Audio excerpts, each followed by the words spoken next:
Welcome to Rise Up in Business, the law podcast for small business owners.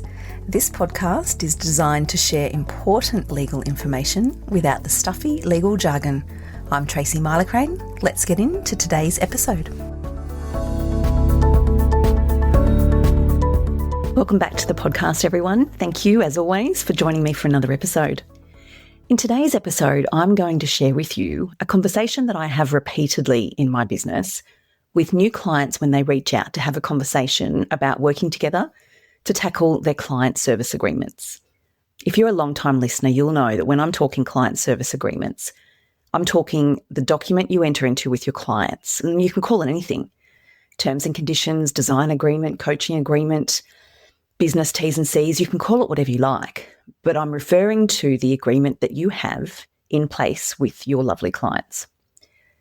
What I hear often is, I want a really short set of T's and C's, Tracy. My clients are busy. I don't want to burden them with complex documents that they have to read. I don't want to add to their already long list of things to do by putting an agreement in front of them that's long.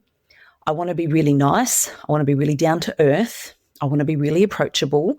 And I want a really short, simple set of T's and C's. There are so many red flags in that conversation. There are so many landmines just waiting to go off for business owners that take that approach. I always spend the time explaining this to clients when they're saying these sorts of things to me, so that they can understand the fundamental importance of the most important document they will ever have in their business, which is the agreement or the document they have with their clients. In my experience, once a business owner understands and appreciates the significance of these documents, and once they talk to a lawyer like me who does things quite differently and who takes great pride in ensuring that these client service agreements are not the 42-paged legal jargon set of contracts that a really old school, boring and dull lawyer has drafted, once they know it doesn't have to be like that, I have not once ever had a client say to me, "No thanks. I want to go to somebody who can do them shorter. I want to go to someone who can do them with less detail. I want to go to someone who doesn't care so much about them." I've never had that conversation. So taking the time to educate the business owners that I speak to around the important role, the purpose, what needs to be in these T's and C's or these client service agreements is something that I just love to do. And that's what I'm going to share with you in this episode. I'm going to step you through the same sort of conversation that I have with new clients or business owners when they're reaching out to talk to me about the very simple T's and C's that they want in their business. Let me just start by saying there are no prizes for having the shortest client contracts. In fact, whilst the business owner can think I'm doing my clients a favour by having something really simple to present to them, what you're actually doing is sending a message to your clients that I don't care so much about these. I don't know, or I couldn't be bothered to take the time to get these right and tailored for my business, or I'm disorganised, or I'm just lacking in professionalism. Unpopular opinion might be, but that's the truth and that's the reality. And from somebody who works in this space day in and day out, and I've spent more than 20 years in the law dealing with contracts. And as you know, again, if you're a long-time listener, I spent the first 12 years of my career in litigation and dispute resolution. And that's all over contracts when things go wrong in business. So really, there's nothing I haven't seen when it comes to what can go wrong, and much of it can be avoided with proper documentation in place. That's the truth. So when we're talking about the message you're sending to clients, yes, you are sending the wrong message when you're presenting them with your very proud 2-page T's and C's that have got really small print and you're so happy that you've been able to fit everything into 2 pages. To me, it sort of feels like a Telstra or an Optus when they send you a contract to sign and it's so small and so convoluted, no one can understand it. It's difficult to read. No one bothers and they just sign it. That's the impression that comes to my mind when I'm presented with a set of T's and C's that are less than 2 pages or thereabouts, either from someone that I'm going to do business with. Hot tip, I don't do business with those types of businesses. I move on, thank you very much. Or when someone's sharing with me the terms that they've cobbled together or somebody else's terms that they've seen that are really short and they'd like something like that. So it just sends all the wrong messages. When you are trying to be accommodating in business to get a client over the line, there's a few different things that we need to think about. And how you run your business is up to you. Your sales process, your offerings, your prices, how you deal with objections, whether you're offering payment plans, whether you've got your FAQ page, whether you've got a sales team that can answer objections, whether you can offer money back guarantees. If you're a service provider, whether you have a short termination period or whatever it might be, those are all really valid considerations when you are trying to get a client over the line or convert a prospect to a paying client. Every business is different and we all deal with objections in different ways, depending on the data, depending on what we know our client pain points to be. However, having really short, friendly and lovely and nice T's and C's in place as a tool to try and convert somebody is a hard no from me. You're sending the wrong message. You are not setting the parties up for success, either you or the client, and you're leaving your business exposed. So it's a hard no for me for so many reasons. That is not the place to take shortcuts. That is not the place to try and be nice, because that's the word that I hear a lot. I just want to be nice. I don't want to deal with that. There's 3 areas that I see business owners really come unstuck with their contracts when it comes to, I just want to be nice.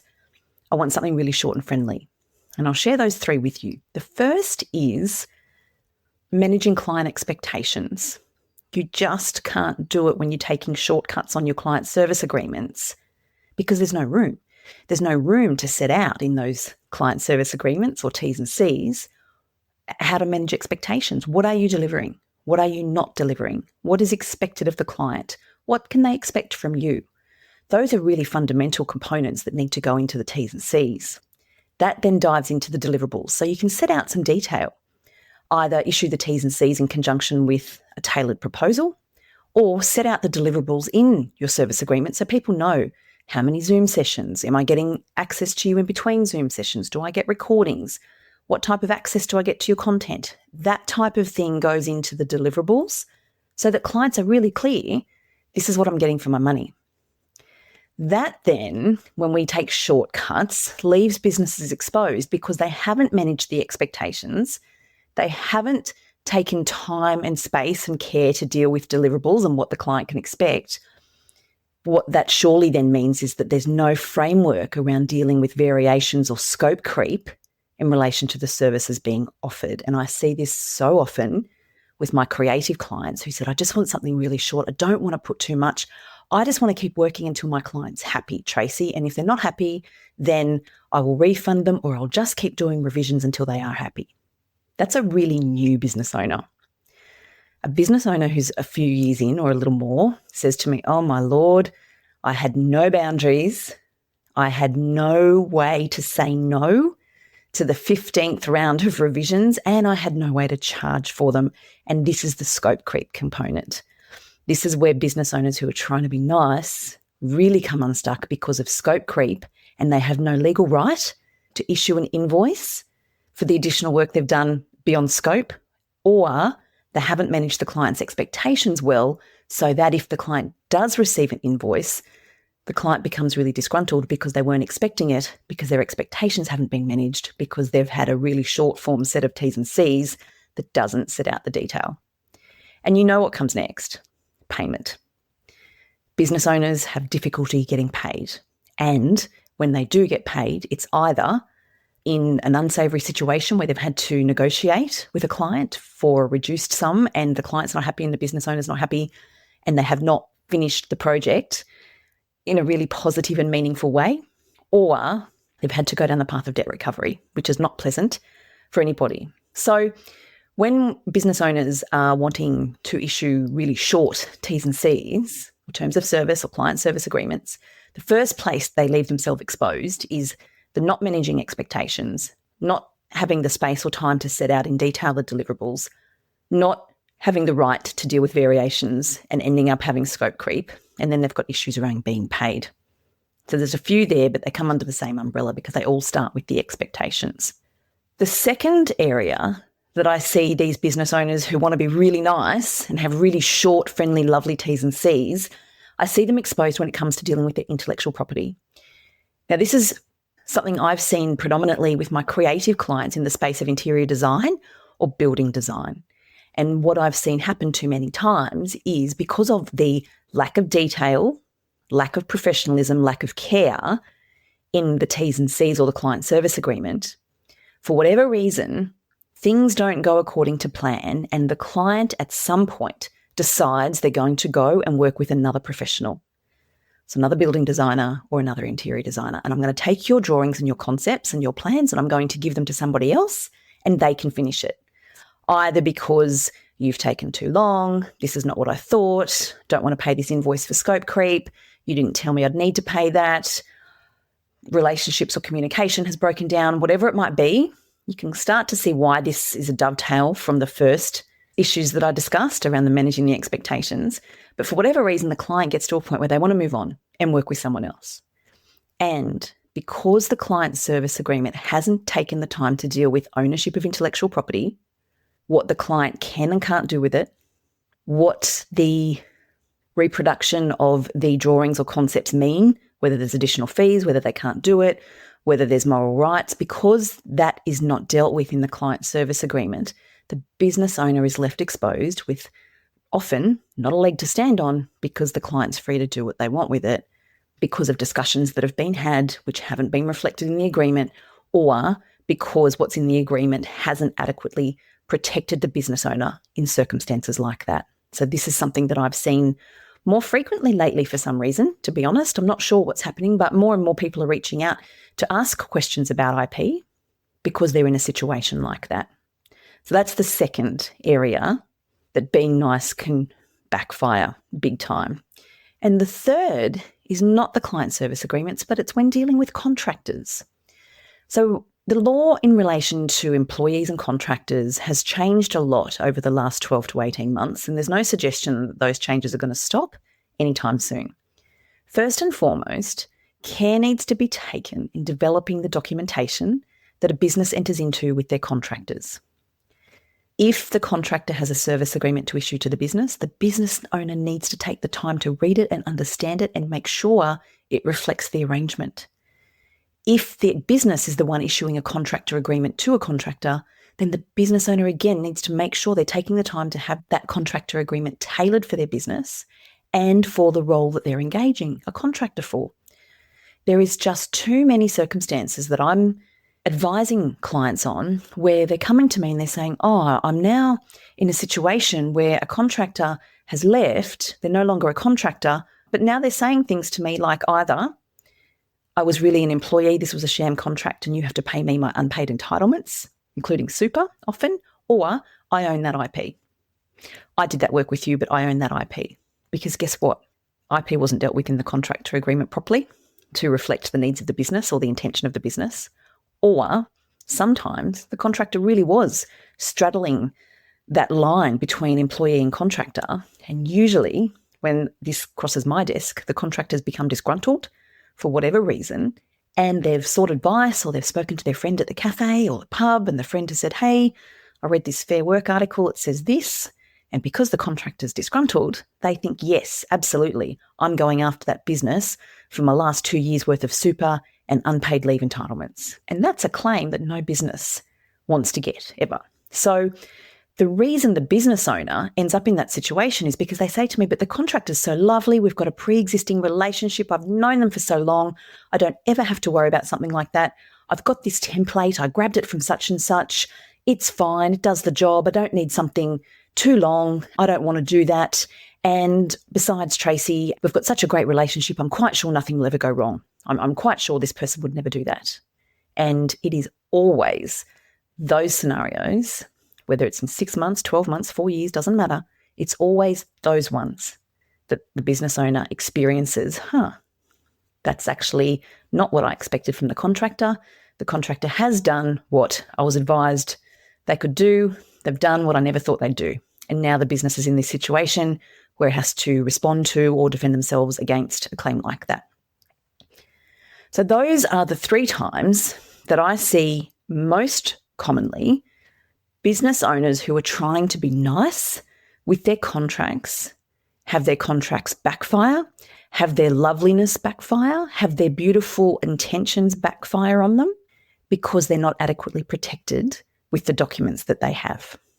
The way I'd like to talk to clients about this is I'd like to flip this. I'd like to flip this and say, hang on, you can still be lovely and nice because that's who you are. You are lovely and nice. And you can be self-respecting and professional and take the time to have your client service agreements or your contractor agreements or whatever contracts we're talking about, take the time to have them tailored properly for your business so that you are respecting yourself and your business and you're respecting the other party, the client or the contractor. By doing this, you are setting both yourself and the other party up for success. You are setting yourself up to not only meet expectations, but to exceed them. And when we're talking about wanting to convert prospects to paying clients, my hand-on-heart view is that if a business has properly tailored client service agreement in place that's on brand, that doesn't look like a boring old school lawyer has drafted it to demonstrate how smart they are, that doesn't look like that looks and sounds like the business owner, then that, my friend, is a fundamental component of helping convert prospects to paying clients. Because what we want to achieve is for the client to read your beautiful scope of work or to read your proposal and to read your terms and conditions or your client service agreement, to reach the end, whether they're reading it in detail or skimming it and thinking, I am busting to work with this business. I can't wait. That's what should happen. Absolutely, hands down, that's what should happen. And it can and it does.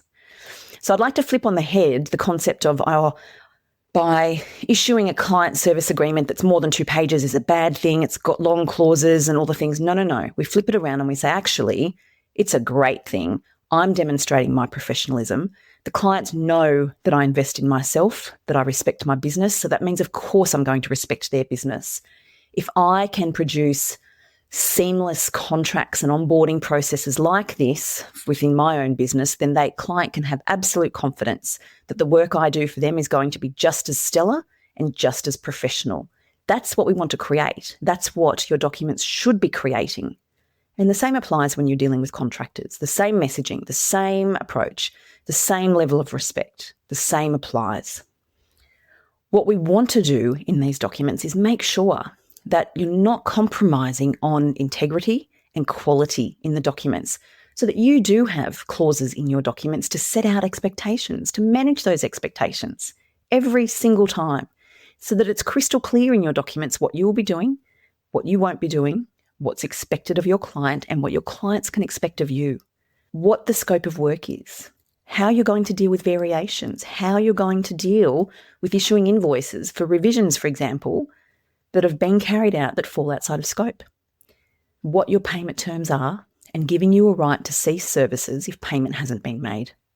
It's really easy then to rely on this agreement to navigate those potentially tricky situations, to resolve issues, nip it in the bud before it becomes a big thing, so that you can continue with the client, move on, work on the project, deliver beautiful services without fracturing the relationship.